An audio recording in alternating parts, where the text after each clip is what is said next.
Seguimos en Desayunos Informales, último bloque del programa. Le enviamos un saludo al Centro de Propietarios de Taxímetros que está cumpliendo 90 años. Felicidades. Y ahora vamos a ir a nuestra siguiente entrevista que va a girar, como les prometíamos, alrededor de un libro y un libro que gira alrededor de historias que son no de fútbol, pero que tienen como común denominador a Diego Armando Maradona. Sí, vamos a hablar de La mano de Diego, que así se llama el libro de Micaela Domínguez Prost. Micaela es argentina, pero vive en Uruguay hace muchos años, se dedica fundamentalmente al cine, pero como les comentaba Leo, decidió sentarse a escribir un libro con una serie de historias con una mirada muy particular. Son historias que transcurren en diversos momentos, en distintos lugares del planeta y donde aparece Diego Armando Maradona en realidad como una evocación, como una llave que ayuda a resolver situaciones. Cuando aparece la palabra Maradona, ocurre algo, no se sabe muy bien qué. El libro tampoco lo resuelve eso, qué es lo que termina de suceder, pero la cuestión es que algunas situaciones y algunas puertas que estaban cerradas se abren. Vamos a conversar con Micaela sobre el libro. Bienvenida, gracias por estar acá. Gracias a ustedes por invitarme. Bienvenida. Micaela, para introducirnos primero en vos, decimos, sos argentina, te dedicás fundamentalmente a cine, vivís acá en Uruguay hace algunos años. ¿Qué te trajo Uruguay? ¿Qué me trajo Uruguay? Vine en 2013 a filmar una película sobre Murga, que se llama Voz de Murga, un documental. Y en ese momento yo vivía en Madrid y ya llevaba mucho tiempo viviendo muy lejos de Argentina. Y tenía ganas de volver, pero capaz que no a Argentina, o sea, no a Buenos Aires. Yo soy de Bahía Blanca y no me convencía vivir en Buenos Aires. Buenos Aires era mucho. Por su dimensión, pero a la vez quería trabajar en cine, entonces Bahía Blanca yo sentía que no. Bueno, en fin, vine a Montevideo a filmar, yo no conocía Montevideo y sentí que como que tenía todo lo que yo quería, la cercanía con mi país y con mi familia. La mezcla justa entre Bahía Blanca y Buenos Aires. Podría decirse que sí. No, bueno, y también una cultura muy similar a la mía. Entonces, siempre me gustó vivir en otros lados. Entonces, Uruguay sigue siendo el extranjero, pero un extranjero mucho más familiar y más fácil de adaptarme que en otros países en los que viví. Así que esa es la historia corta. Ahí está. Y La mano de Diego en realidad es un libro que empieza a escribirse antes del fallecimiento de Diego Armando Maradona. Me imagino que después eso sirvió como un impulso para que aparecieran algunas historias que de repente todavía no tenías presente. Pero ¿cómo decidís sentarte a escribir este libro? Aparecieron un montón de historias después de la muerte de Diego. Decidí sentarme a escribir este libro. En realidad, primero decidí escribir este libro y después, como 2 años más tarde me senté a escribirlo realmente. Entonces, la historia surgió a partir de una experiencia personal en la que Maradona funcionó como puente entre yo, siendo como chiquita indefensa en el medio de la noche en Vermont, en Estados Unidos, y un taxista proveniente de Ghana. Y la idea de recopilar este tipo de historias en las que una foto, la cara de Maradona, el nombrar a Maradona, uniera personas a simple vista muy distintas, se me ocurrió en 2018. Y después, en enero del 2020, me senté a escribir y empecé a entrevistar a las personas porque las historias están escritas en su mayoría a partir de entrevistas con los y las protagonistas de las historias. Así que cuando Maradona murió ya llevaba escrito medio libro. Y lo que me pasó fue que sí, al principio cada vez que encontraba una historia era como que festejaba muchísimo porque era muy difícil. Y en el momento en el que murió Maradona aparecieron trillones y podía descartar y elegir y ser como súper quisquillosa con qué realmente estaba buscando. Hay un dato que es importante para que la gente sepa, que es que vos no sos una fan de Maradona. De hecho, no te gusta el fútbol, Maradona tampoco. Vos naciste en el año en el que... 86. En el 86, en el que Argentina salió campeón. Fue en el 86. Sí, claro. Sí, me estaba mezclando con el 90. Sí. Que Argentina salió campeón del mundo. Pero este no es un libro, porque también me parece que es interesante que se sepa, este no es un libro de adoración a Maradona ni de destaque de la figura de Maradona por sus habilidades futbolísticas, sino de mostrar cómo una persona, o el solo hecho de nombrar a una persona puede ser habilitador a un montón de cosas. De hecho, el caso que vos contás que te pasó a vos fue que, para hacerlo muy breve, tenías que tomar un avión, estabas en el medio de la nada y por justo hablar de Maradona con un taxista, el taxista te llevó 350 kilómetros, solamente porque hablaron de Maradona, si no eso no hubiera sucedido.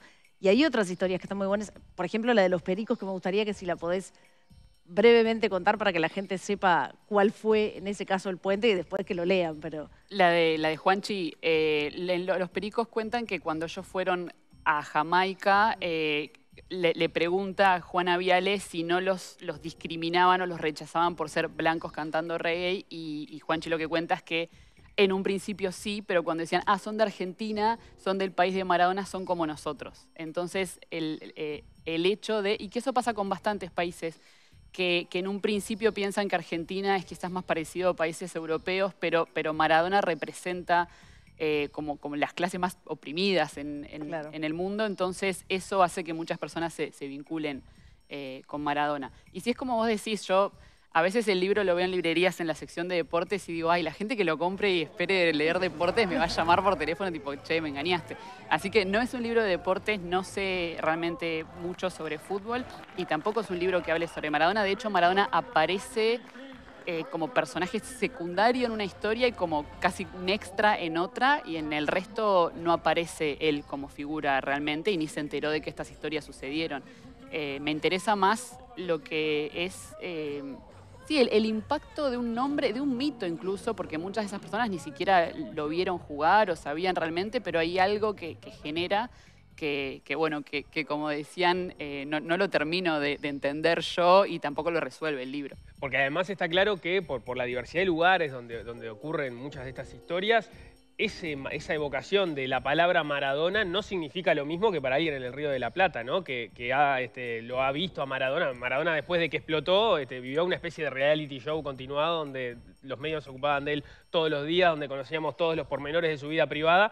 Eso para alguien en el desierto de Sahara, como es una de las historias, no es conocido. No se sabe bien qué es lo que representa Maradona para esas personas. El caso, además de esa historia en el desierto de Sahara, se da en el 84. Maradona estaba en el Barcelona o en transición entre el Barcelona y el Napoli. O sea, no había salido campeón del mundo, no era la figura máxima del fútbol mundial que fue después, ¿no?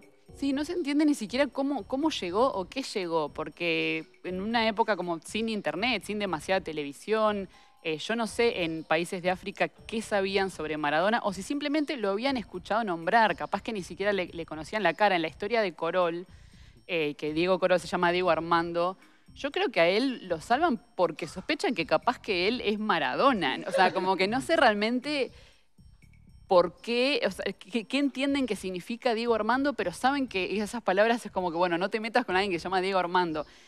Pero sí, a mí lo que me pasó también a nivel personal es que cuando yo tenía, no sé, 19 años por ahí, yo estaba estudiando y tenía un amigo que es del Tíbet, y me acuerdo que una vez yo iba a viajar a Argentina, de vacaciones, y me dijo, ay, mi papá es muy fanático de Maradona, ¿me podés conseguir un autógrafo? Y a mí me pareció como muy tierno porque ahí me di cuenta de por qué mucha gente, como a los argentinos, nos hacen favores, porque creen que, no sé, que conocemos a Maradona personalmente. Y le dije, che, no. Pero también le dije, pero ¿cómo tu papá en el Tíbet es súper fanático? Sí, me dijo, sí, tiene fotos, todo. Entonces también me resulta extraño en esos lugares que ni siquiera mi cerebro logra imaginar cómo son. Lo único que puedo imaginar es fotitos de Maradona en diferentes lugares. ¿Por qué fuiste al formato libro y no al cine, que era tu formato habitual? Porque creo que hay varias respuestas para eso. La primera es como la más práctica, que es un tema de tiempos y de costos. O sea, hacer cine es muy caro, lleva mucho tiempo, y yo ya venía de hacer 2 películas con muchísimo esfuerzo y mucha inversión de energía, de plata. Entonces dije, voy a hacer algo que al menos yo no tenga que gastar mucha plata y que no requiera de un equipo muy grande. O sea, no tenía ganas de ponerme como armar una carpeta, presentar fondos y todos los pasos que conlleva hacer una película. Quería tener un proyecto como más a corto plazo y que no tuviera que como de deberle favores a todo el mundo. Era como yo sentada escribiendo y listo. Vos has dicho que la historia que más te impactó fue la de los hermanos Funes. Y tenemos un video para compartir con ustedes y ahora nos contás. Bien, lo que te genial. pasó. Saca la pelota, Cuchufo para Enrique. Enrique engancha, le va a tocar para Diego. Ahí la tiene Maradona, lo marcan 2, pisa la pelota Maradona. Arranca por la derecha el genio del fútbol mundial. Y deja el centro y va a tocar para Borruchaga siempre. Maradona, genio,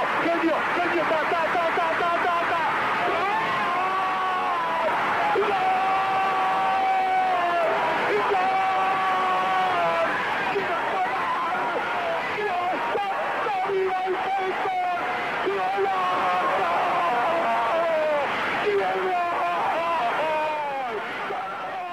retrae esa jugada millones de veces, ¿no? Porque es impresionante. Contanos, Micaela, cómo es esta historia de los hermanos Funes. Bien, en realidad no es este el gol de los hermanos Funes, es el otro, el de la mano, que extrañamente, claro, este es el gol que más conmueve, pero por algún motivo Diego Funes le hizo escuchar el otro porque a él lo emociona más el otro, que también Maradona tiene eso, como que cada persona tiene un Maradona que lo emociona, que le llega, otro que rechaza, hay 800.000 versiones, pero la historia de los hermanos Funes es que Mariano tuvo un accidente en Nochebuena, él estaba viviendo en Miami, es argentino, y quedó en coma. Y los médicos le dijeron al hermano, que enseguida viajó a Miami para ver qué pasaba, le dijeron, bueno, está en coma y su cerebro está como dormido y necesitamos...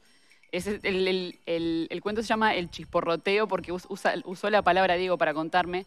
Necesitamos despertarle el cerebro. Entonces, estimularlo, ponerle olores, sonidos. Y entonces Diego hacía de todo, le hacía masajes, le llevaba flores, le mandaba audios de familiares y estuvo 3 meses y pico en coma. Y Diego intentó de todo, rezaba, llamó una medium, aprendió Reiki, o sea, todo el abanico de cosas que uno puede hacer para intentar ayudar a una persona. Y en un momento, y le fue pensando cosas y en un momento se le ocurrió hacerle escuchar el gol de la mano y ahí sucedió el famoso chisporroteo. Mariano, de hecho, levantó una mano. Qué brutal. Y bueno, y después empezó a rehabilitarse y ahora está bien. Ayer hablé con él. Bueno, qué lindo final. Bueno, el libro se llama La mano de Diego, hay un montón de historias más. Son 10 relatos largos y una serie de historias cortas, ¿no? De historias cortas, Ahí que está. yo llamo pinceladas. Pinceladas, sí. Hay una pincelada, por ejemplo, de Piñón Fijo. Estaba vendiendo espectáculos, o sea, en las salas, no vendía nada. Aparece Maradona en una declaración cuando sale de la selección argentina, dice que hizo una alusión a Piñón Fijo muy lateral y a partir de eso mágicamente empezaron empezó a vender entradas en su espectáculo. Hay un montón de historias más. Felicitaciones por el libro. Muchas gracias. Muchas gracias por estar acá. Muchas gracias por haber venido. Gracias. Felicitaciones. Vamos a dar un consejo, ¿les parece? ¿Cómo no?